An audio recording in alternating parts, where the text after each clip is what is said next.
नमस्कार मित्रांनो, तुमच्यासाठी आता नवीन रेसिपी घेऊन आलो आहे. शिंपल्या कशा बनवल्या जातात. आता हे शिंपले आहेत, त्याला तिसरे पण बोलतात, कोण त्याला फुगे बोलतात, कोण त्याला शिंपल्या बोलतात, पण कोकणात मात्र ह्याला मुळे बोलतात. आता हे कसे साफ करतात ते आपण दाखवूया ना. पहिल्यांदा आपण घेऊया स्वच्छ पाण्यामध्ये ठेवून त्याच्यात पाणी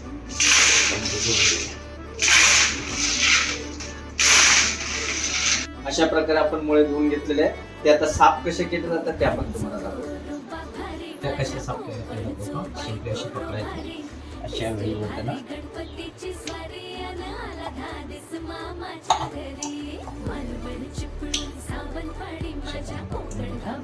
त्याच्यामध्ये काढून घ्यायचे.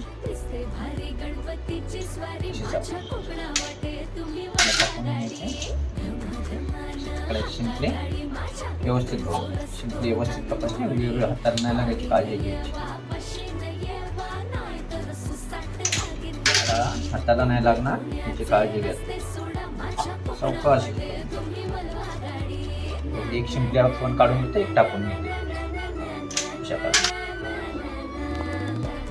अशा प्रकारे आपण मुळे साफ करून घेतलेले आहे एका ताटामध्ये. आता आपण त्याला फोडणी देऊया.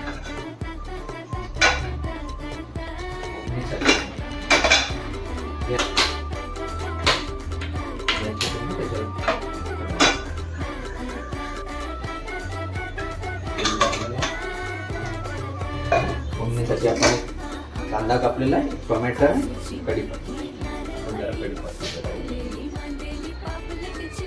त्यामुळे त्याला चव व्यवस्थित येते.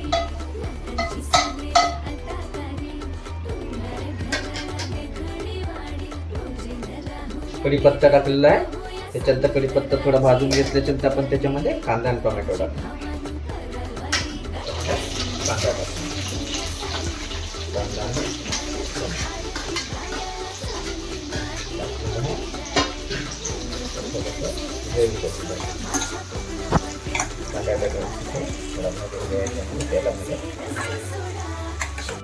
आपण ग्रेव्ही करून घेतली. आता त्याच्यामध्ये थोडी अद्रक पेस्ट टाकायची. अद्रक पेस्ट टाकले. त्याच्यामध्ये आपण थोडा तिखट लाल टाकून घ्या. 1 चमच तिखट लाल टाकलेला आहे. 1 चमच मालवणी मसाला टाकूया आपण. आणि गरम मसाला पण टाकलेला आहे.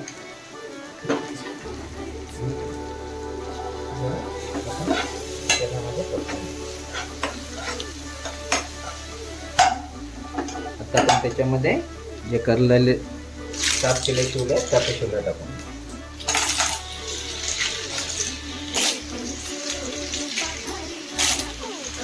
वरचे टाकून घेऊ. आणि त्याच्यात करण्याच्या थोडीशी माती गेलेली असते ती आपण खाली तशीच ठेवून जाऊया.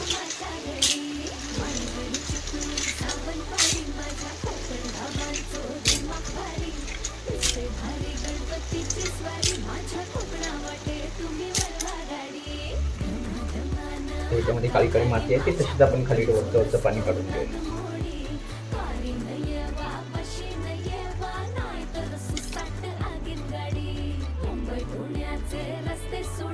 आता ह्याच्यामध्ये चवीसाठी मीठ टाकूया. मीठ कमी टाकून घ्यायचं, कारण ऑलरेडी ते खाऱ्या पाण्यातलं असल्यामुळे त्याच्यावर ऑलरेडी ते पाणी असतं ते खारट असतं. आपण जास्त मीठ टाकल्यामुळे ते खारट बनू शकतं, म्हणून आपण त्याच्यासाठी थोडंसं मीठ टाकून घेऊ.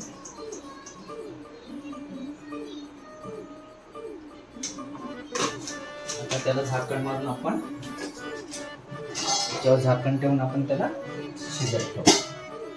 त्याला शिजवू 1-20 मिनिटं शिजवून घेऊ.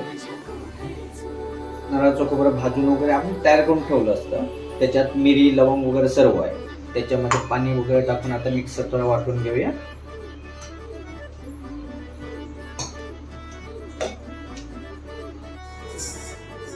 आता वाटप आपण केलेलं आहे ते आता त्याच्यामध्ये आपण टाकून घेऊया. थोडं जाडच लावलं वाटा.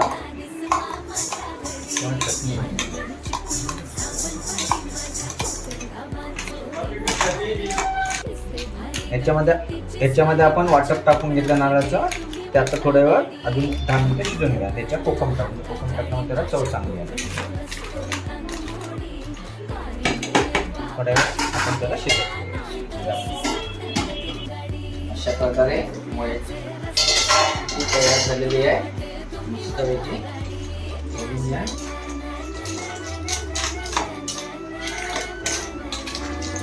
त्याच्यामध्ये आपण थोडी कोथिंबीर टाकू.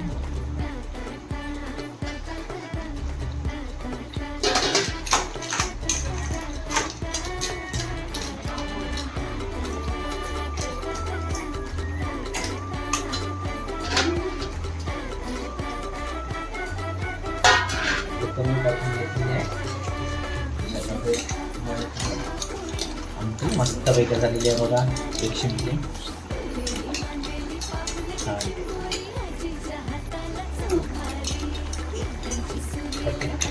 आणि तेव्हा थोडीशी काढून घेऊया. त्याची टेस्ट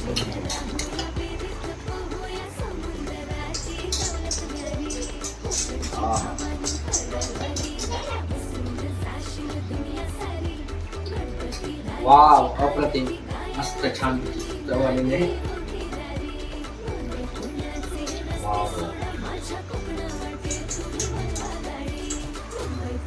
अशा प्रकारे जशी आपण बनवू तशी तुम्ही पण एक प्रयत्न करून बघा की छान बनते. आणि कमेंट मध्ये आम्हाला कळवा त्याची चव कशी आहे.